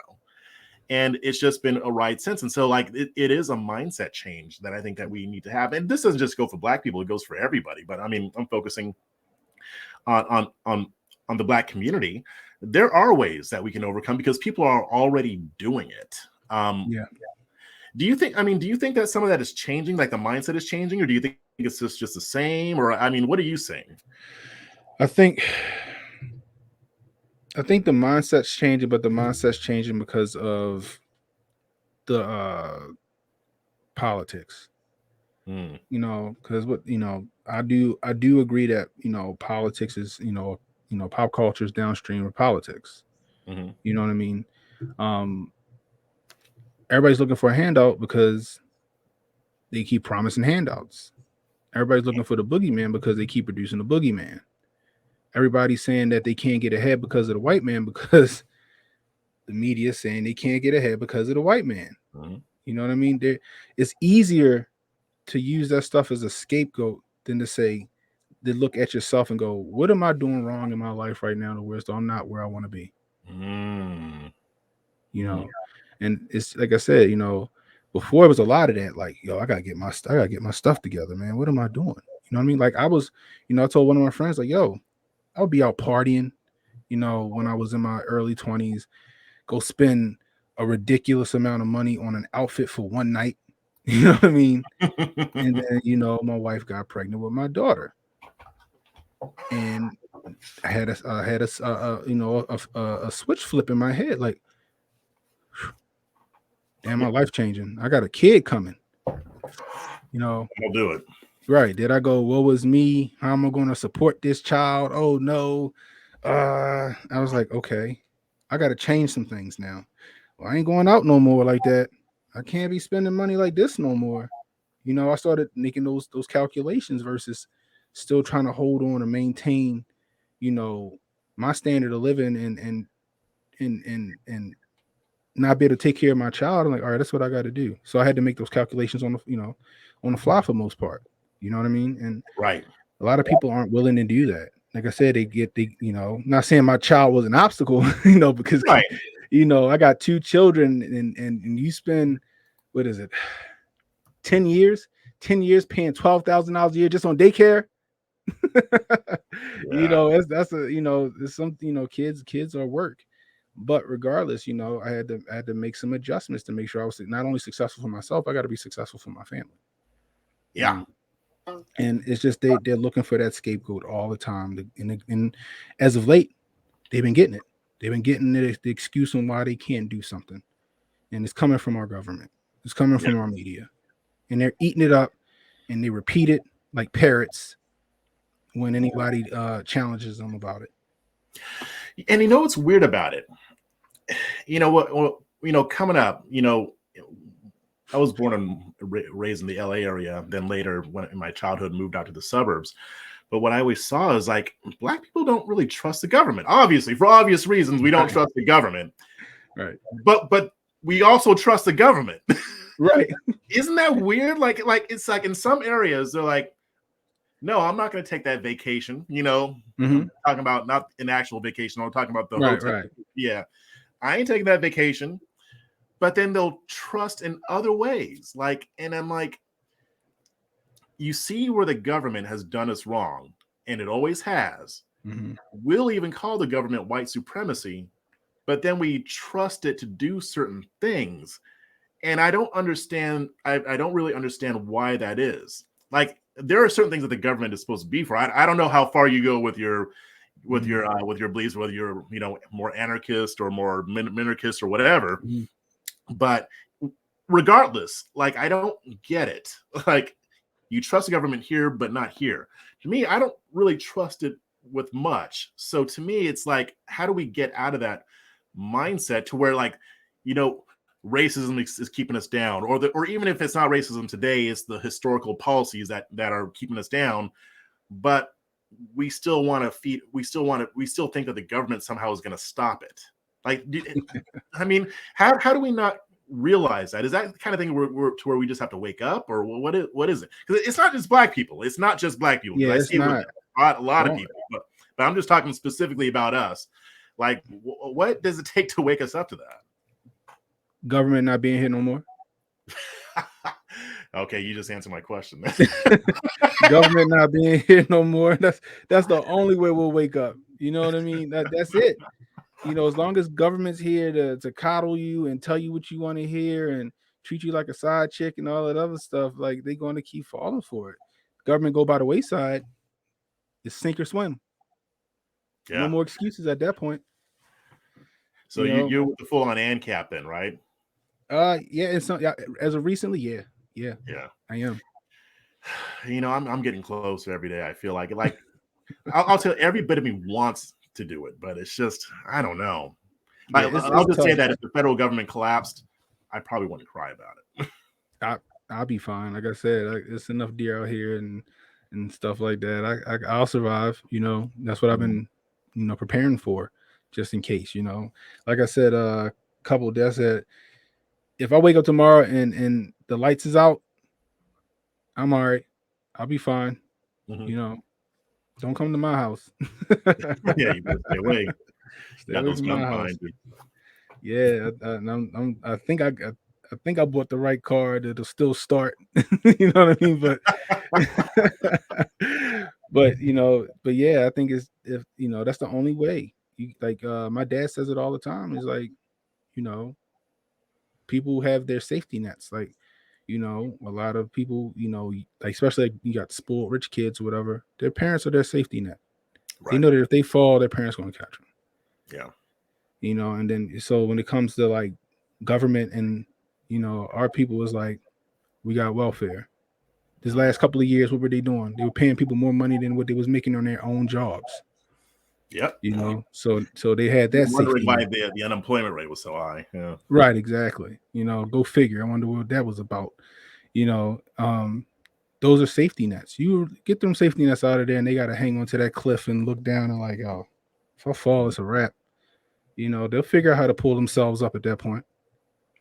So what do you think? I mean, when you're looking at the landscape today, what do you think is the most dangerous thing that our government, I don't even want to say government, because it's the whole like intelligentsia, it's the government, it's the media, it's the whole apparatus.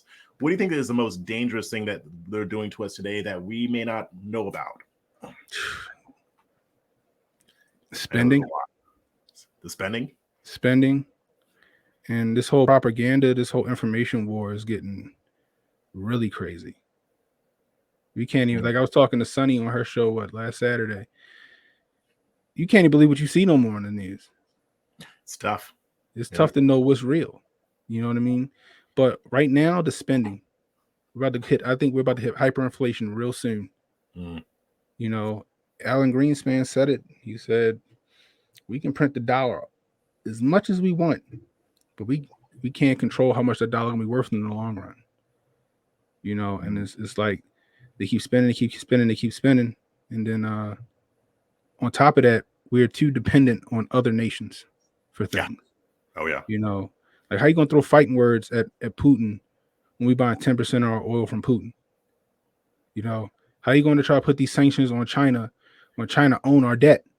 Yep. When China own Yellowstone National Park and this stuff, like how are we putting these sanctions on China when we import so much stuff from them? Not only that, we owe them money. Yeah. That they're outsourcing too much to other countries, and they're not keeping it at home. They're not keeping it close to the vest, which would keep more jobs here, and keep us, I guess, self-sufficient should these other countries decide to kick us to the curb, when it comes to that stuff. There's no reason why gas should be $5 a gallon right now when we can drill here. Exactly. I heard somebody say Texas got like enough oil to last Americans for the next 50 years. You Yep. know, but you don't want to drill and frack on federal lands. Why not? Is that where the oil is? Then go drill and frack there. Yep. You talking about Common sense. right? You're talking about global warming and climate change, but you don't you ain't worried about it when we buying it from Russia and Saudi Arabia. You're not worried about them fracking and drilling, are you? Yep. It's all virtue signaling, in my opinion. So here's my question, and I have my own answer to this, but I mean, the answer is obvious. You just said it. Drill here in Texas. I mean, oil and gas. I mean, that's what we're big on. Elsewhere, Anwar. I mean, there are plenty of ways to get ourselves less reliant on other countries for energy and in other areas too, even with our debt with China and in other ways. So why aren't we doing it? Or I'll say this. Why are the people who oppose that, who oppose being less reliant, why do they oppose it? I think that I think they have big interest over there. I think they're getting paid to push it. I think they got what I like to call a finder's fee. Mm-hmm. If they can pass legislation through Congress to say, hey, it's in our best interest to use this from this country, that country give them a kickback for getting that deal done for them. That's what I think. I think that's why we do it. I don't think it's because it's good for the environment or it's better for, it's cheaper because I don't think it would be cheaper to go to another country and do it. I mean, I don't know. Like I said, those little tiny sweatshop hands, can make Jordans a lot better than, I guess, for a lot cheaper than American, But the thing about it is that I think it's kickbacks. I think, people in Congress, they're not happy with their $200,000 or $175,000 salary.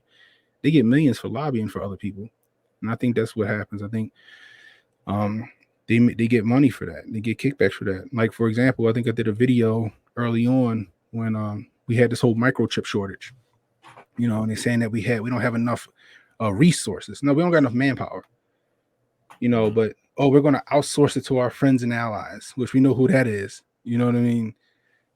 But but I'm like, that's because he's getting money for that. He's getting money on the back of it. Then we come to find out that his son got some fucking I'm sorry. He got some 3-carat diamond from one of their big wigs over there in China. You know what I mean? Mm-hmm. And I'm like, bought and paid for. That's why we're doing that. That's why we're not doing it here. It's not in their best interest for their pockets. They're not worried about our pockets. They're worried about their pockets. That's true. See, okay, so I don't disagree with any of that at all. As a matter of fact, I hope that you're more right than I am, because I think it's deeper than that. I think it's more insidious. I think, yes, it's greed. Definitely. It's always greed.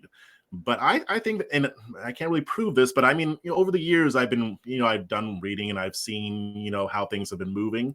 And I think that these people just want to push globalism as much as possible. You had with Obama talking about being the citizen of the world and other people talking about that. And you have, I think that this is designed to make America weaker so that it has to rely on other countries to be more part of the international community.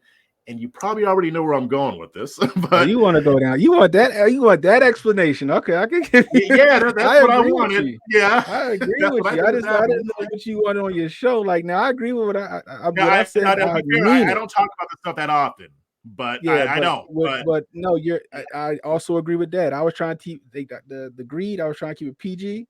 I didn't know what I didn't want to get you canceled. But you're right. They want to push. You hasn't touched me yet, but maybe they will now. I don't know.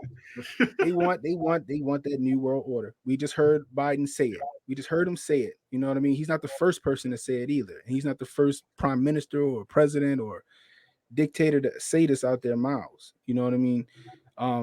That's what they want. I said it before on my show. Trump knocked their timeline off balance. He did, in my opinion. I think he knocked their timeline off, and they're in a mad dash to get back on track. You know what I mean? They don't want us to have oil. They don't want us to have fossil fuels.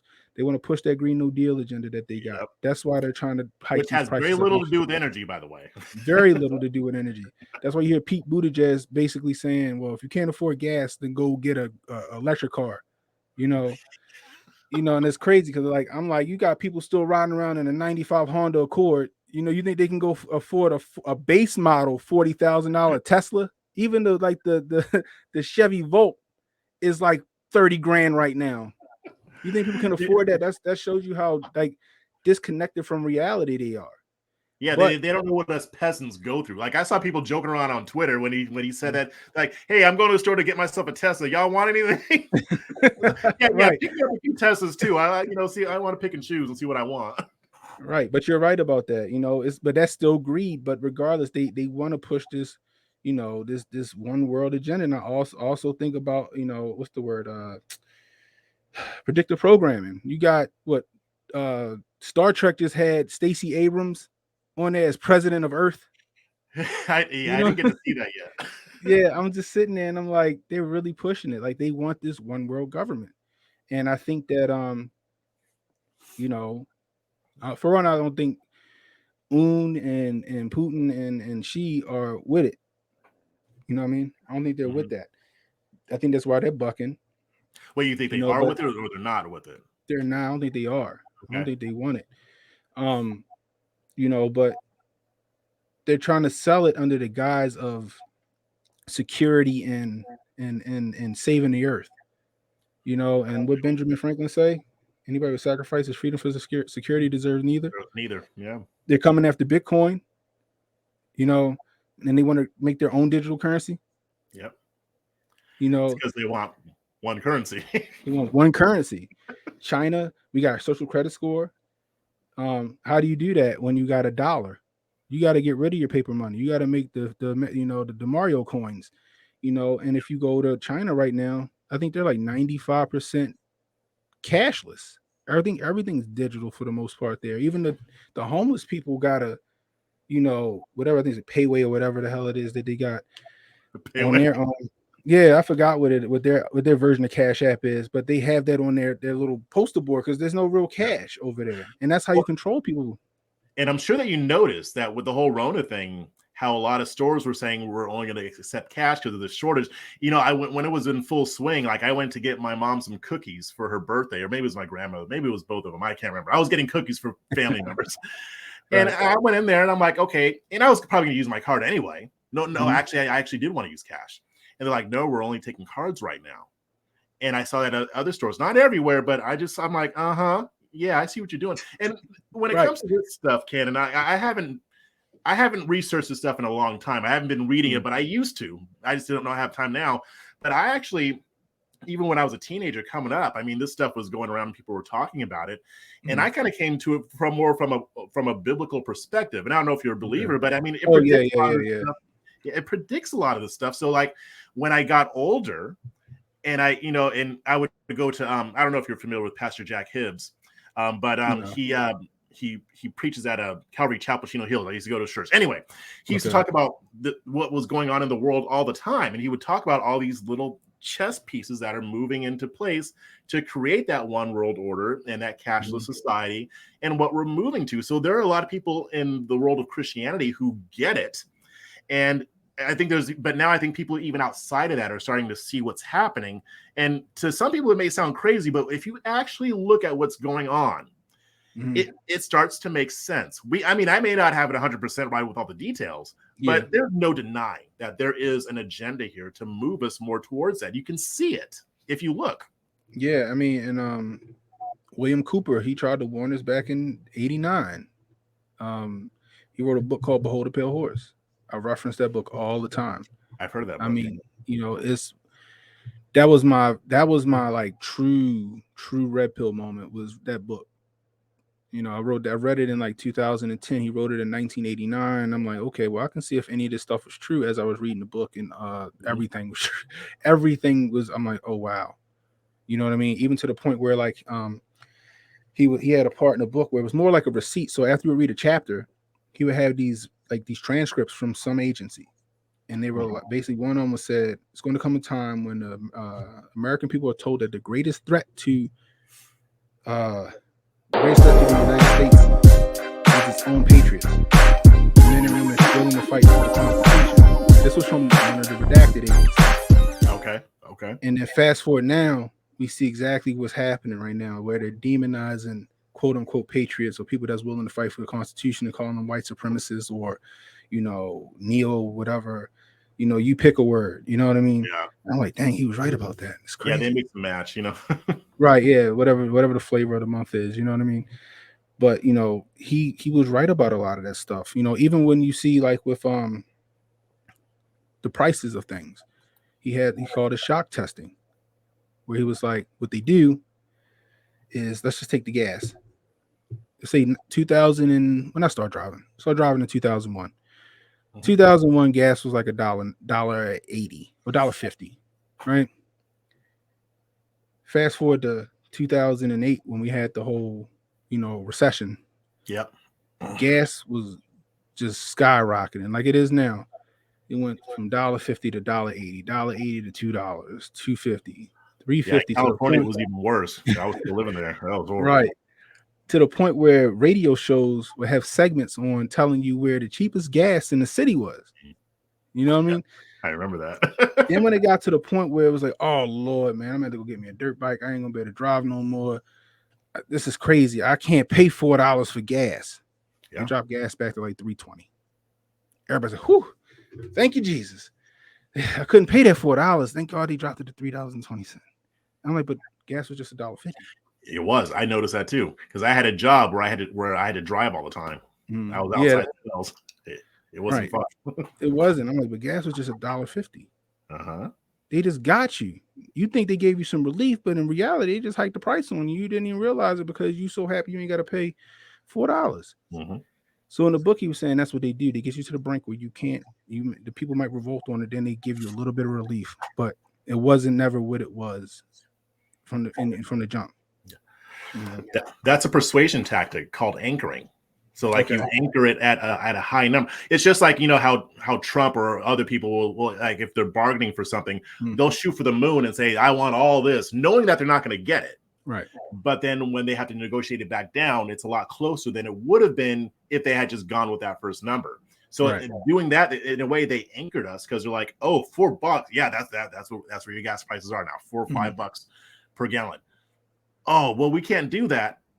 Okay, you know what? We'll bump you back to $3.20, like you just said. So since we had already been anchored for $4 or $5, we forgot that we were just paying $1.50. Right. But I noticed, I was like, no, this is awful because I had to drive all the time. And I noticed it now. I just filled my truck up today, $206. Whoa, wait, for what? Yep. What do you drive? A Ford F-350. And I carry a trailer every day. I got a 24-foot flatbed that I usually have on my truck. Or a dumpster trailer. Yeah. Yep. $207 every 2 days. Wow. Yeah. I was in my yard. My dad come outside, turn the truck off, boy, $5 a gallon. Right. Yeah, really. I'm like, I just pulled up.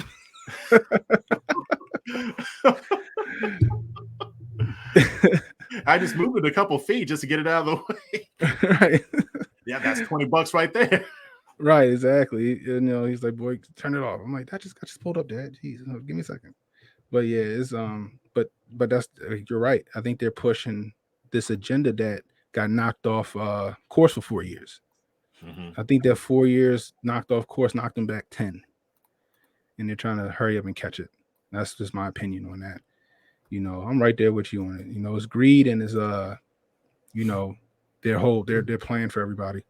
Because you got social credit, like I said, over in China. You got where, and it's coming here. We see it here. It's here. We already it's not have even coming. It's here.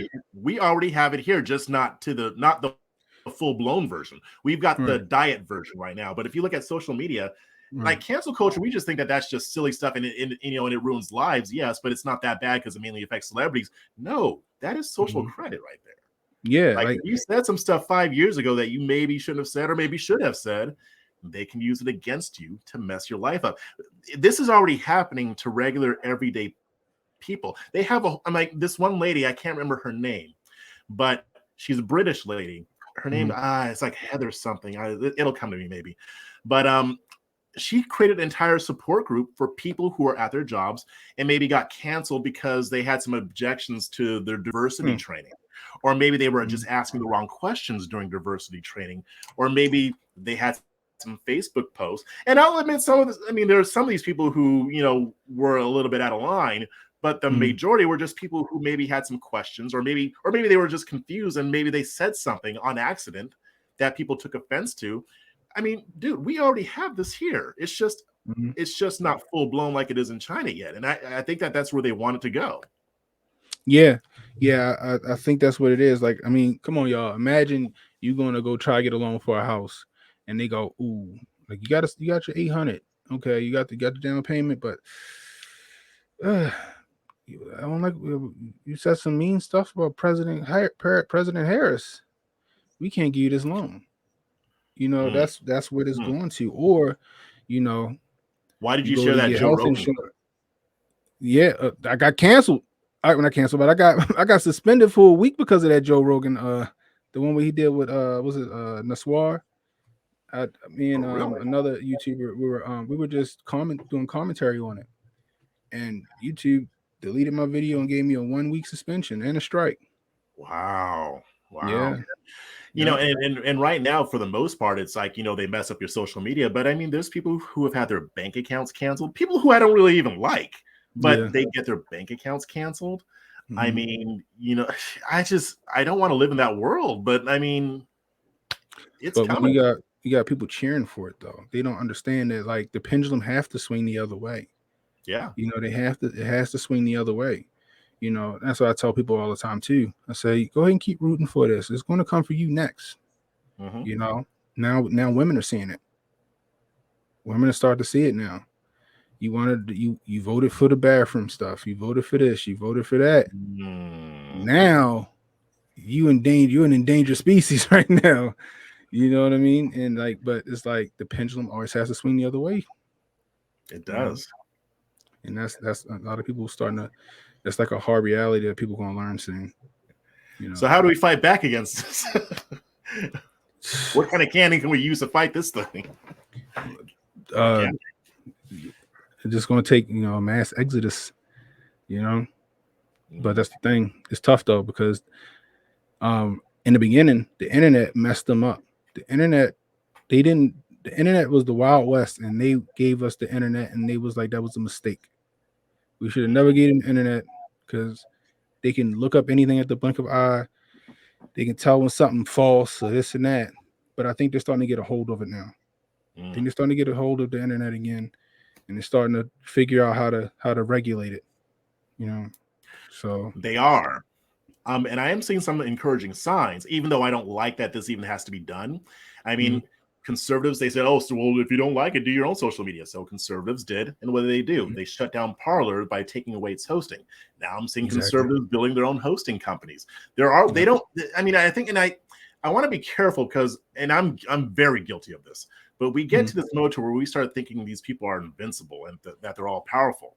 They're not. I mean, they control a lot of the internet. They don't control it all. There are ways around it. And conservatives have always found, or I'll just say right-leaning people, have always found ways around it. So I think that there are promising signs. Now, I don't want a whole siloed technology or internet, whatever, but it looks like it's coming that way anyway. And I'd rather have that than have it to where they have just supremacy over everything. Right. I agree. You know, but I don't know how you combat it other than just to walk away from it. But people need it. People need that validation. They need that like. You need to see that little heart next to their picture. You know what I mean? It's a dopamine drip. You know, it's a drug. You're right. It's a drug, you know, and they got people hooked on it. Like I tell people all the time, I say, yo, don't forget the 2016 election was won on memes. You know what I mean? I mean, you're not lying. You ain't lying. Right. You know, so I'm just sitting there like, so I was like, this information war is real, and that's what they're using, you know. But it's tough. I don't know how we combat it. We just have to keep opening eyes one person at a time. You know, It's not easy. You know, it's definitely tough, you know, but I don't know. I think it's a fight. I used to think that it was a fight that couldn't be won. Now I'm thinking that with a little more effort and the right people pushing, I think we can actually win the info war. I think so too. Man, this was a really good conversation. I think we got deeper than I expected. you brought out my kufi. I should have worn a kufi for this thing. I was trying to hold back. I was like, I don't want to go full kufi tight. So let me No, go I'm ahead fine. and I'm familiar with all that stuff. I just don't really talk about it. yeah. There's no reason why I don't. It just happens that I don't. But And yeah, when I do, I get in trouble for it. That's why I was trying to keep it under wraps. Well, hopefully I don't get in trouble. Yeah, maybe they'll let me get away with it because I don't talk about it as often. I don't know, but No, I understand it. yeah. But we got to have more of these conversations, man. I mean, this was So I'm really, always down. yeah, this was even more fun than I thought it was going to be. I expected this to be deep and fun, but yeah, this was great. But yeah, we're almost 2 hours now. So before we wrap up, why don't you tell everybody where they can find you? So all social media outlets, I'll just say Facebook, Instagram, Twitter, YouTube, Rumble, Cannon Hotep.